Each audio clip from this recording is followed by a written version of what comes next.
বিশ্বনবীর স্ত্রী সাউদা এসে বলে, নবী, আমি আপনার কুমারী বউ আয়েশার ঘরে তরকারি নিয়ে গিয়েছিলাম। তরকারি দেওয়ার পরে আপনার স্ত্রী রেগে বলে, তরকারি দিলা কেন? আমি কি তরকারি রাঁধতে পারি না? রাগের চোটে তরকারির ঝোল নিয়ে পায়েস নিয়ে আমার গালের মধ্যে মাখিয়ে দিয়েছে আপনার বউ। আপনি তো শ্রেষ্ঠ বিচারক, ও নবী বিচার করে দেন। বিশ্বনবী সাউদার কথা শুনলেন, মা আয়েশাকে ডেকে পাঠালেন। মা আয়েশারে বললেন, ও আয়েশা, আসলে এমনটা করেছো নাকি? মা আয়েশা বলে, নবী, তখন আমার মেজাজটা বড্ড গরম ছিল, রাগের মাথায় ঝোল নিয়ে আমি সাউদার মুখে লাগিয়ে দিয়েছি। আসলে কাজটা ঠিক হয় নাই, আমারে ক্ষমা করেন। বিশ্বনবী দুইজনের কথা শুনে ঠান্ডা হয়ে বসলেন। সুবহানাল্লাহ।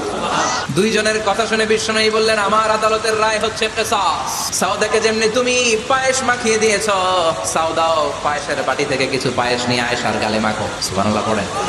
সাউদাও বিশ্বনবীর রায় অনুযায়ী বাটি থেকে পায়েসের ঝোল নিয়ে মা আয়েশার গালের মধ্যে মেখে দিলেন। মা আয়েশা কি আর করবেন, হেসে দিলেন। সাইয়েদাতুনা সাউদাও হাসলেন, বিশ্বনবীও হাসলেন, আরশের উপর থেকে খুশি হয়ে গেলেন।